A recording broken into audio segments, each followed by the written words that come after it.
এই দেখুন বন্ধুরা, একটা বড় ইলিশ আজ বাজার থেকে ঘরে চলে এসছে। আমার বর নিয়ে চলে এসছে। আজ ভাবছি একটু বেগুন ইলিশ করে নেব। নমস্কার বন্ধুরা, কেমন আছেন সবাই? নিশ্চয়ই ভালো আছেন। আজ আমি কয়েকদিন ভিডিও দিতে পারিনি, বন্ধুদের সাথে ভিডিও শেয়ার করতে পারিনি। এক জরুরি অসুবিধা ছিল, তাই ভিডিও শেয়ার করতে পারিনি। ভাবলাম যে আজ ভিডিও আপনাদের সামনে দেব। তাই চলুন এখন মাছটা কেটে নেব। নমস্কার বন্ধুরা, গঙ্গাসাগরের বনেদি রান্না ও পরিবেশ ইউটিউব চ্যানেলে আমি সবাইকে স্বাগত জানালাম। নতুন একটা ভিডিও দেখার আমন্ত্রণ জানালাম। দেখুন, বড় ইলিশ চলে এসেছে বাজার থেকে। আমার বর কিনে রেখে দিয়ে অফিসে চলে গেছে।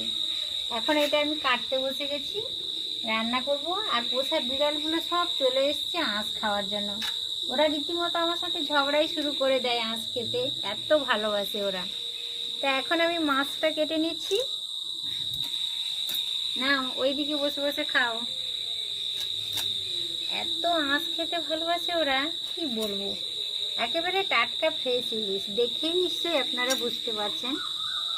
আজ ভাবছি ইলিশটা একটু বেগুন দিয়েই করবো। বেগুন দিয়ে করলে বন্ধুরা খেতে বেশ ভালো লাগে ইলিশ মাছ। পাখনাগুলো কেটে নিয়েছি, এখন আঁশটা তুলে নিচ্ছি।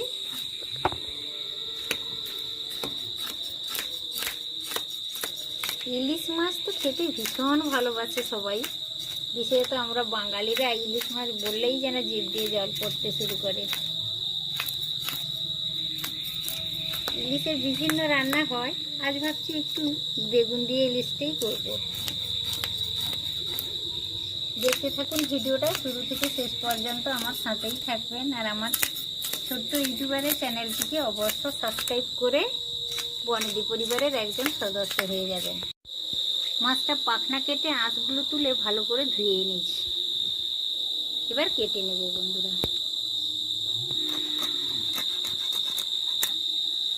এই দেখুন, একেবারে টাটকা ফ্রেশ জ্যান্ত ইলিশ। এবার পিসগুলো করে নেব।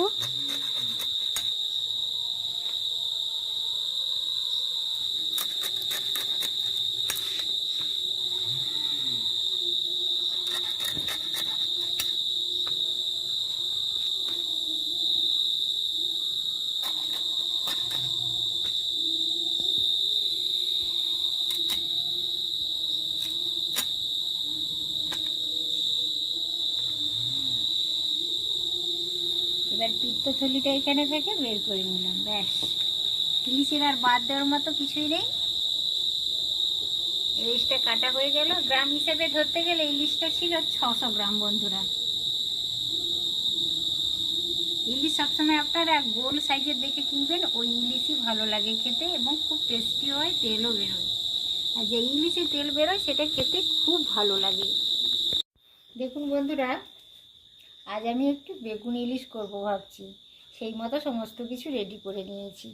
6 পিস ইলিশ মাছ নিয়েছি। মাছটা কাটাও আমি আপনাদের সাথে শেয়ার করেছি। একেবারে টাটকা ফ্রেশ জ্যান্ত ইলিশ।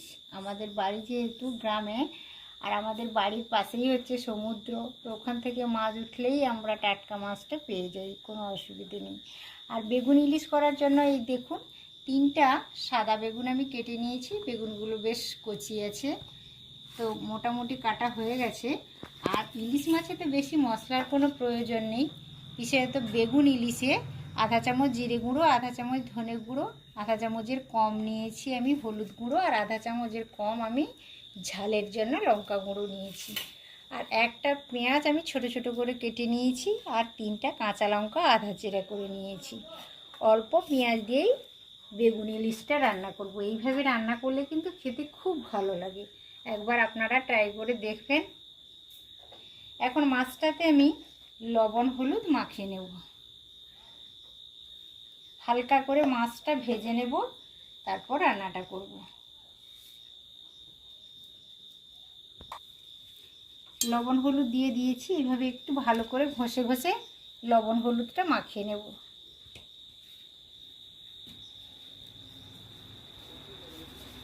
যে কোনো মাছ রান্নার একটু আগে যদি লবণ হলুদটা মাখিয়ে রেখে দেওয়া যায়, তাহলে মাছটা বেশ তরকারিতে খেতে ভীষণ ভালো লাগে।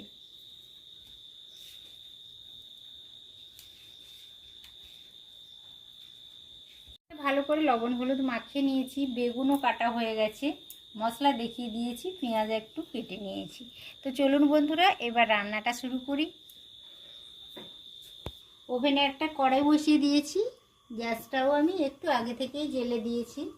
তো কড়াইটা এখন বেশ ভালোভাবে গরম হয়ে গেছে। এই পর্যায়ে আমি মাছটা হালকা করে ভেজে নেব, তার জন্য সরষের তেল 2 টেবিল চামচ দিয়ে দিলাম। আমি রান্নাটা বরাবরই সরষের তেলে করে থাকি। তেলটা বেশ গরম হয়ে গেছে। এই পর্যায়ে আমি মাছগুলোকে একেবারে হালকা করে ভেজে নেব। তো কাঁচা রান্না করলেও খেতে ভালো লাগে, না ভেজে রান্না যেটা সেটাকেই কাঁচা বলছি। তো অল্প ভেজেও যদি রান্না করা হয় তাহলে খেতেও বেশ ভালো লাগে। আপনাদের সুবিধে মতো করবে। একেবারে হালকা করে এপাশ ওপাশ একবার নেড়ে তুলে নিলাম। ইলিশ মাছটা হয় কাঁচা রান্না করলেও খুব ভালো লাগে, নরম তুলতুলে লাগে, আর যদি হালকা ভেজে রান্না করা যায় সেটাও বেশ ভালো লাগে। এই দেখুন একেবারে অল্পভাবে আমি ভেজে নিয়েছি, সেমভাবে আর মাছগুলো আমি ভেজে নেব। এই দেখুন ইলিশগুলো আমি একেবারে হালকা করে ভেজে নিয়েছি। এবার ইলিশ ভাজার পরে কড়াইতে কিছুটা পরিমাণ তেল রয়েছে, ওই তেলেই আমি বেগুনটা ভেজে নেব। ইলিশ মাছে বেশি তেলেরও প্রয়োজন হয় না, কোনো কিছু মশলারও প্রয়োজন হয় না, কিন্তু খেতে কিন্তু দারুণ লাগে বন্ধুরা।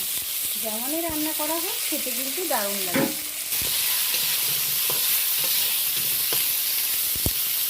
অল্প হলুদ দিয়ে দিলাম,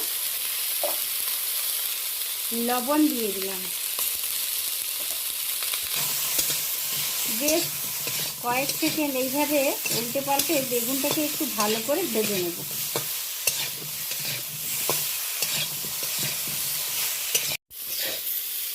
মাছটা তো ভেজে নিয়েছি। মাছ ভাজার পরে কড়াইতে কিছুটা পরিমাণ তেল ছিল, ওই তেলে আমি বেগুনটা বেশ ভালো করে ভেজে নিলাম। বেগুনটা ভালোভাবে কুক হয়ে গেছে। এবার আমি নামিয়ে নিচ্ছি বেগুনটা। ফোড়নের জন্য ছোট চামচের 1 চামচ আমি কালো জিরে দিয়ে দিলাম। ইলিশ মাছে কালো জিরে ফোড়ন দিয়ে রান্না করলে খেতে বেশ ভালো লাগে। ফোড়নটা বেশ ভালোভাবে ফুটে গেছে, সুন্দর একটা গন্ধ চলে আসছে। আধা চেরা কাঁচা লঙ্কা 3টা, অল্প পেঁয়াজ আমি দিয়ে দিলাম।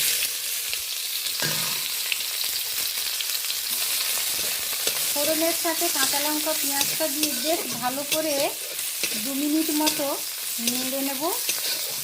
পেঁয়াজটা নরম হয়ে যাবে, কাঁচা ভাবটা চলে যাবে। ফোড়নের সাথে কাঁচা লঙ্কা আর পেঁয়াজ ভালো করে নেড়ে চেড়ে নিয়েছি। আপনারা দেখেই নিশ্চয়ই বুঝতে পারছেন পেঁয়াজটা বেশ নরম হয়ে গেছে, কালারও চেঞ্জ হয়ে গেছে। এই পর্যায়ে আমি অল্প উষ্ণ গরম জল দিয়ে দেব। 1 চামচ মতো জল দিয়ে দিলাম। গুঁড়ো মশলাগুলোতে আমি দেখিয়ে দিয়েছি, জিরে গুঁড়ো, ধনে গুঁড়ো, লঙ্কা গুঁড়ো আর হলুদ গুঁড়ো সমস্ত কিছু দিয়ে দিয়েছি। এবার এটা ভালো করে একটু কষিয়ে নেব। মশলাটা বেশ ভালো করে নেড়ে চেড়ে কষিয়ে নিলাম। হালকা তেলও রিলিজ করছে কষানো মশলা থেকে। এই পর্যায়ে আমি জল দিয়ে দেবো। কিন্তু বন্ধুরা গরম জল দিলে তরকারিটা তাড়াতাড়ি হয় আর খেতেও বেশ ভালো লাগে। বেগুন ইলিশে বেশি জল দেওয়ার কোনো প্রয়োজন নেই, বেগুনটা ভালোভাবে কুক হয়ে গেছে, অল্পই জল দিলাম। তরকারিটা বেশ ভালোভাবে ফুটে গেছে। এবার আমি ভেজে রাখা বেগুন আর ভেজে রাখা ইলিশ মাছ একই সাথে সমস্ত কিছু দিয়ে দেব। হালকা করে একটু মিশিয়ে নেব। এইভাবে যদি বেগুন ইলিশ রান্না করে খাওয়া যায় খেতে কিন্তু অসাধারণ লাগে বন্ধুরা। একবার এইভাবে করে দেখুন, আর কেমন লাগে অবশ্য কমেন্টের মাধ্যমে রিপ্লাই করবেন। দিয়ে দেব। বেগুন ইলিশ খুব তাড়াতাড়ি হয়ে যায়, খেতে দারুণ লাগে কিন্তু।